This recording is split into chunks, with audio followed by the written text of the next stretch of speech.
राधे कृष्णा। बुद्ध अष्टमी की कहानी। एक बुढ़िया थी। उसके एक बेटा और एक बेटी थे। उनका नाम बुद्ध और बुद्धनी था।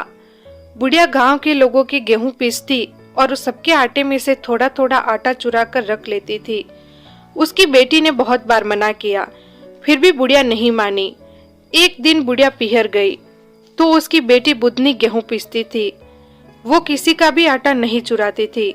बुढ़िया पीहर से वापस आई तो लोग उसे कहने लगे कि तू हमारा आटा चुराती थी और तेरी बेटी ने पूरा आटा दिया है। अब हम तुम्हें गेहूं पीसने के लिए नहीं देंगे। बुढ़िया को बहुत गुस्सा आया। लोगों के जाते ही वो बुद्धनी को मारने लगी और बुढ़िया ने बेटे से कहा कि तू जा और जो भी तुझे मिले उससे इसकी सगाई करके आ। बेटा गया और चारों दिशाओं में घूमा, पर कहीं भी लड़का नहीं मिला और चारों दिशाओं में सिर्फ कुत्ता मिला। फिर वो वापस घर लौट कर आया और माँ को सारी बात बताई कि कहीं भी लड़का नहीं मिला, सिर्फ कुत्ता मिला।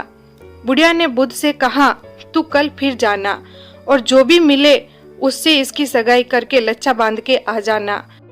बेटा दूसरे दिन वापस गया तो उस दिन भी कहीं भी लड़का नहीं मिला और कुत्ता ही मिला। तो बुद्ध ने उस कुत्ते के लच्छा बांध दिया और अपनी बहन की सगाई उस कुत्ते से करके कुत्ते को शादी का न्योता देके आ गया। घर आकर माँ से बोला, मैं बुद्धनी की सगाई कुत्ते से कर आया हूँ। पूरे गांव में हल्ला हो गया कि बुद्धनी की शादी एक कुत्ते से हो रही है।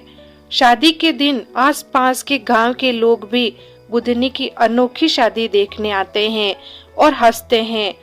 तब बुद्धनी दुखी होकर भगवान से प्रार्थना करती हैं कि भगवान, अब आप मेरी परीक्षा मत लो, सब मेरी हंसी कर रहे हैं।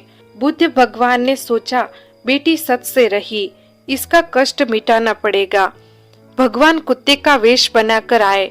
कुत्ते के ही तिलक करके बुद्धनी की कुत्ते से शादी करा दी और माँ ने कटोरी में चावल रखकर उस पर कपड़ा बांधकर बुद्धनी को देकर विदा किया और कहा, रास्ते में भूख लगे तो ये चावल खा लेना। बुद्धनी आगे गई। रास्ते में उसे भूख लगी तो वो एक पेड़ के नीचे बैठ गई। बुद्धनी ने कटोरे में से चावल पहले कुत्ते को खिलाए, फिर उसने खाए।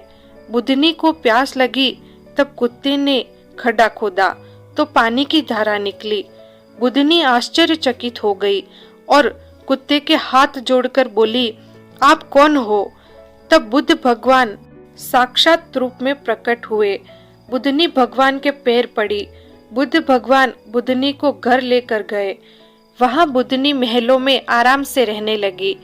एक दिन पड़ोसन आई और बुद्धनी से बोली कि भगवान ने तुझे घर बार सौंपा है या नहीं? बुद्धनी बोली, 6 कमरे की चाबी तो मुझे दे दी, लेकिन 7वें कमरे की चाबी मुझे नहीं दी। पड़ोसन बोली, तू 7वें कमरे की चाबी भी मांगना। भगवान घर आए और भोजन करने बैठे तो बुद्धनी बोली, मैंने आज भोजन नहीं बनाया है। भगवान बोले, आपने भोजन क्यों नहीं बनाया? आपको क्या हुआ? बुद्धनी बोली, भगवान, आपने 6 कमरों की चाबी तो मुझे दी, परंतु आपने 7वें कमरे की चाबी मुझे क्यों नहीं दी? ऐसा क्या है 7वें कमरे में? भगवान ने कहा, आप 7वें कमरे की चाबी मत मांगो, आपको दुख होगा। बुद्धनी जिद करने लगी तो भगवान ने उसे 7वें कमरे की चाबी दे दी। बुद्धनी ने 7वें कमरे का ताला खोला तो उसने देखा कि उसकी माँ नरक में पड़ी है। तुरंत बुद्धनी भगवान के पास जाकर बोली, भगवान, ये मेरी माँ है, मेरी माँ का ऐसा हाल क्यों हुआ? भगवान बोले, ये अपने कर्मों का दुख भोग रही है। बुद्धनी बोली, भगवान, आप मेरी माँ के जवाई हो, इसीलिए मेरी माँ को नरक से मुक्ति दिलाने का उपाय बताओ। भगवान ने कहा, आपके भाई भाभी बुद्ध अष्टमी का व्रत करके उस व्रत का फल आपकी माँ को दे तो उनकी नरक से मुक्ति हो जाएगी। बुद्धनी बोली, भगवान, मैं बिना बुलाए पीहर कैसे जाऊं? भगवान बोले, आपकी भाभी के बच्चा होने वाला है, वो 2 दिन से कष्ट में है। आप मालन का रूप करके फूल बेचते बेचते जाना। आपके दाहिने पैर का अंगूठा भाभी के लगाना तो उनके बच्चे का जन्म हो जाएगा। बुधनी मालन का रूप करके फूल माला बेचती बेचती घर के बाहर गई। अंदर बैठी औरतों ने कहा, ये मालन कुछ जानती हो तो उसे अंदर बुलाओ। बुधनी अंदर गई और अपने दाहिने पैर का अंगूठा भाभी के लगाया तो उसके बच्चे का जन्म हो गया। भाभी बोली, आपने मेरी और मेरे बच्चे की जान बचाई है, आज से आप मेरे धर्म की ननंद हो। तब बुधनी बोली, भाभी आपने मुझे पहचाना नहीं, मैं धर्म की नहीं आपकी ननंद ही हूँ। फिर बुधनी अपने भाई से मिली और भाई भाभी से बोली कि अपनी माँ नरक में है, उसकी मुक्ति के लिए आप दोनों बुध अष्टमी का व्रत करके व्रत का फल अपनी माँ को देना, जिससे वो नरक से मुक्ति प्राप्त करे। बुधनी के भाई भाभी ने ये व्रत किया और अपने व्रत का पुण्य फल संकल्प पूर्वक अपनी माँ के लिए दान कर दिया। बुद्ध और उसकी पत्नी ने ये व्रत करके नरक से उसकी माँ को छुड़ा बैकुंठ का वास कराया।